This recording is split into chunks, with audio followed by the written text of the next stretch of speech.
আশা করি আপনারা সকলেই ভালো আছেন। দেখুন, কিয়ামতের দিন বাচ্চাদের হাসরের মাঠ থেকে কিভাবে একটি লোক বাচ্চাদেরকে আল্লাহর উছিলায় জাহান্নাম থেকে বেচতে রাস্তার উপরে সে শুয়ে পড়েছে এবং সে বাচ্চাগুলো তার দেহের উপর দিয়ে পার হয়ে গিয়েছে। এটা হলো আল্লাহ তাআলার রহমত।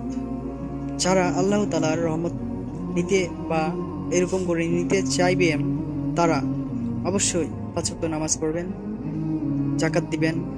এই যে কোরবানি ঈদ এসেছে, আপনাদের আশেপাশে কত লোক রয়েছে যারা একটুকু গোস্ত খেতে পায় না, তাদেরকে খোঁজ খবর নেবেন, গোস্ত দিবেন, মাংস দিবেন এবং সাহায্য করবেন। রাস্তায় কোনো ভিক্ষুক বা কেউ থাকলে তাদেরকে সাহায্য করবেন কোরবানি ঈদে এবং জাকাত অবশ্যই দিবেন।